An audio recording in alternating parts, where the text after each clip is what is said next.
Hello everyone. Today we have some Persona 5 news to go over. Yeah, it's been a little while since we've had anything really too interesting to go into, but we're back because the Persona magazine for March 2016 has come out in Japan, and the Persona 5 director shared some info. And since it's been a while since we've had something good, I thought we'd kind of go over piece by piece and maybe respond to stuff that stands out. Because obviously with the game, set up for a summer 2016 launch, confirmed for Japan for sure. The West, hopefully, we're getting close. They're, at the very least, we're getting pretty close. So we need to ramp stuff up. So the director, Katsura Hashino, shared some new info. And I'd like to thank Gamatsu.com. They kind of have the, translation of it that we're going to go through here. And I will link to their site below. So the main info he talks about is the setting of the game, the characters. We've had individual characters videos in the past, but we'll go over some of the stuff mentioned. And then a quick comment on the Persona series. So Katsura Hashino, talking about the settings, says, the dungeon level design is vastly different from previous games. All of them incorporate different stories and can be thoroughly enjoyed. Now, the one thing that kind of jumped out to me here is, the saying they incorporate different stories. I kind of felt like Persona 4 did that, because it's very different from previous games. Now, we've seen in trailers and stuff, of course, gameplay-wise, you have some stealth segments there's been shown, stuff like that. But I do wonder if maybe they're going to go more in depth when you're in the dungeon story-wise. Now, you might remember that in Persona 4, since that was the main one that had different dungeons, like before, Persona 3 was Tartarus and, kind of one big thing. But Persona 4 had, the bathhouse, and then it had, strip club, and, different type of places like that. It does make me wonder if the different stories he's talking about, if maybe they're going to have more in-depth story development in the dungeons, because you might remember that how it's kind of handled is there's a lot of story set up outside and just before you're about to jump in. And there's a lot of story when you kind of defeat the boss or get to the boss and then, get kind of the cutscene wrapping everything up. But honestly, in between, there's just kind of a little comment from the shadow or something while you're going through all these floors. Not really much main story-wise happens in the dungeons. It's all beginning, end, and then in between the next dungeon. So I do wonder if maybe they'll just have more, like I said, core story development while you're progressing. That would be pretty cool. Next, he says, by choosing the cliched theme of Phantom Thieves, Atlus hopes to surprise users and put in more ideas than can be imagined. Atlus wants to skillfully combine contemporary drama with Persona to create something that expresses the fun of entertainment. Also, the setting is Tokyo because Atlus wants to play out an unthinkable Phantom Thief drama in a world that we're familiar with. That makes sense. Tokyo is, the main kind of mecca city in Japan, so of course the whole opera angle kind of, theater thing makes sense in a city. Next, he talks about the characters. It says, many of the characters are labeled or look at things from a biased point of view, and such are spending their days unhappily, feeling that it can't be helped and they don't fit in. Breaking the status quo, rising up, and coming alive is how the introduction will develop. They've talked about before, that it's kind of, everyone kind of has a lot of, in a way, I guess, resentment towards the world, or things are going pretty bad. We've seen in the past games that's not necessarily the case.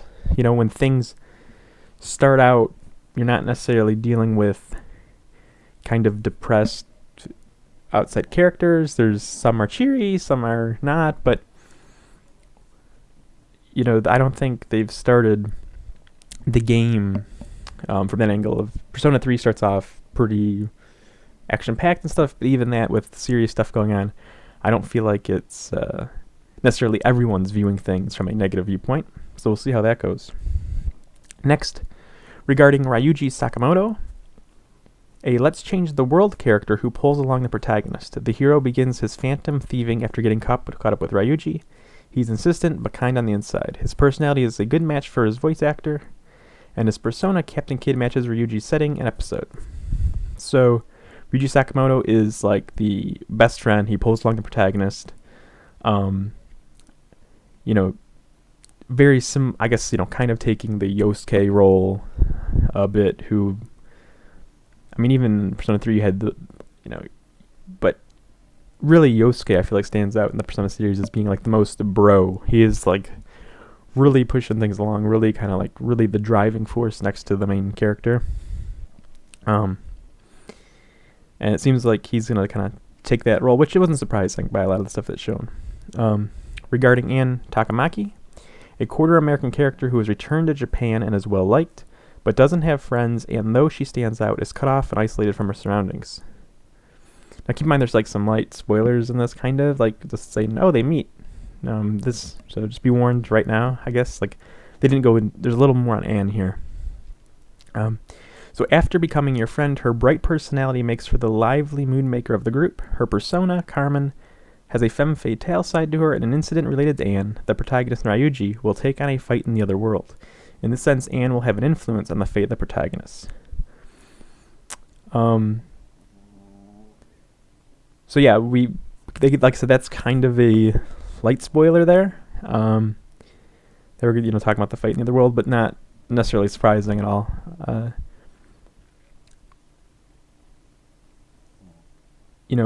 I guess it's hard to, I don't know, she might be a little more, not necessarily a direct connection, kind of like I said, how Ryuji sounds like a Yosuke. I'm just thinking about it, there are quite a few different girls in the groups, and Anne kind of sounds like maybe more of a combination or a little more unique, not necessarily sliding into exactly a role.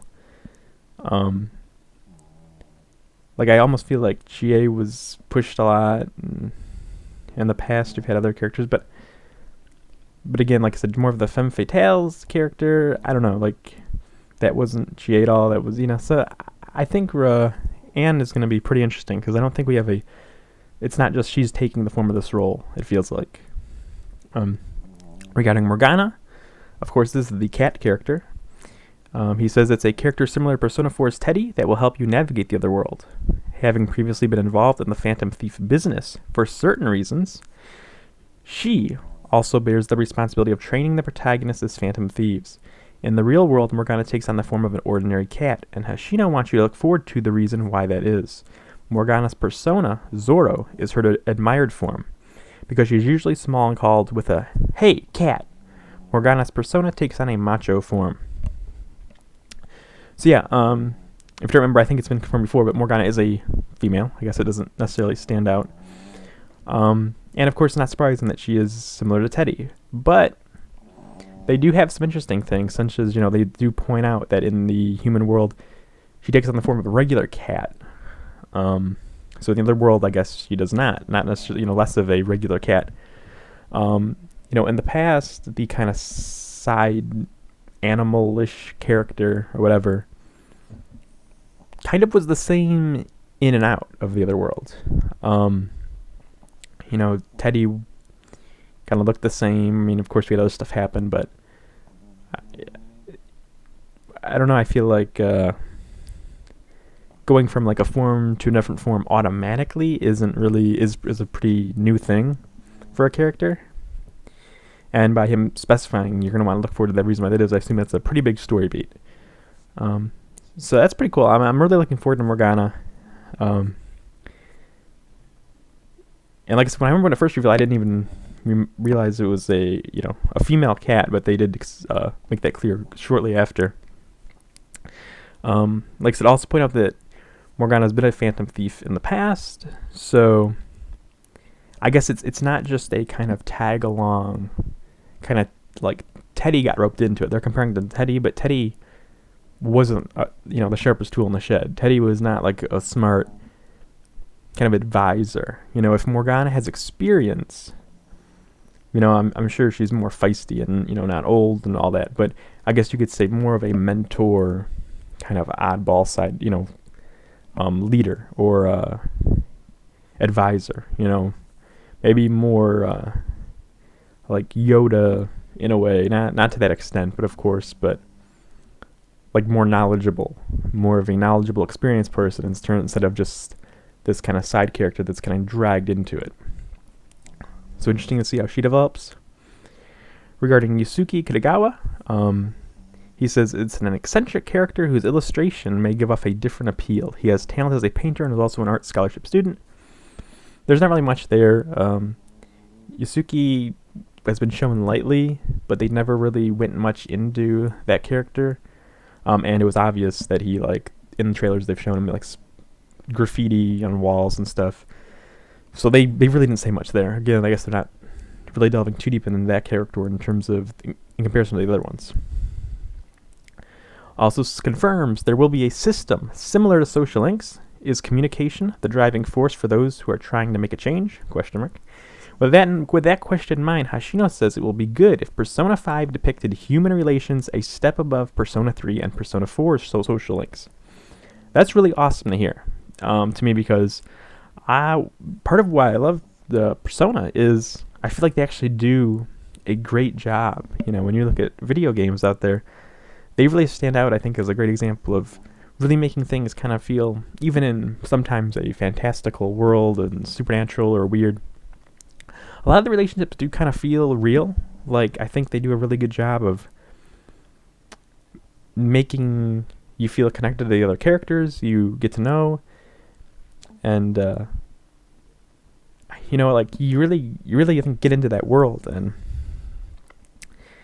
him saying that he thinks, basically they're aiming that Persona 5 is going to depict human relationships better than Persona 3 and Persona 4, I think would be a pretty good accomplishment, because I think compared to other games out there, those already are, right near the top. So that's really awesome to hear.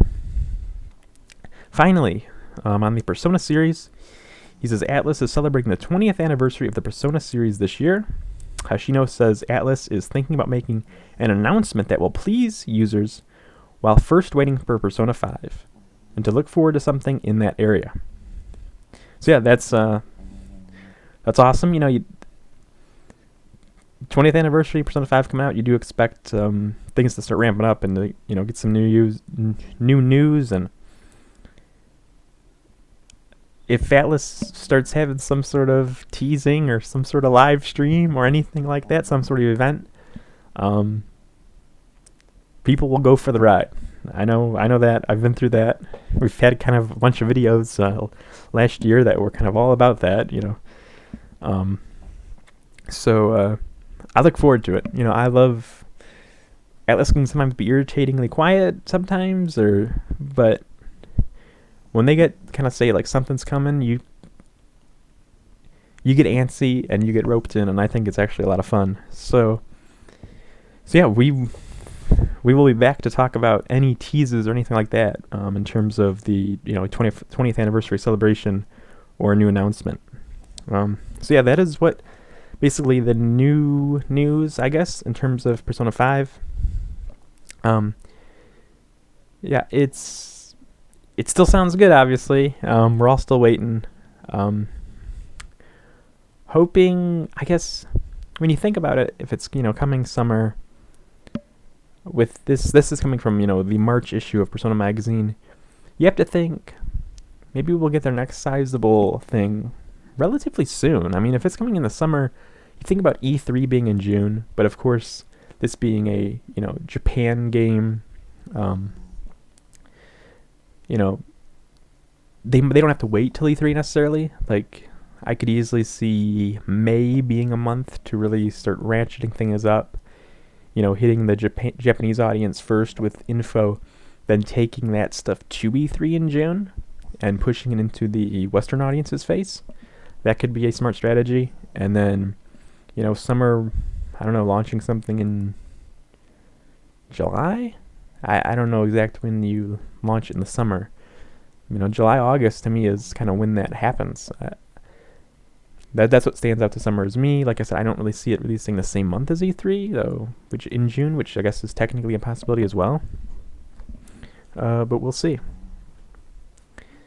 So I want to thank you guys for watching. Hopefully there's more Persona 5 soon. We will be covering it. And we'll see you next time.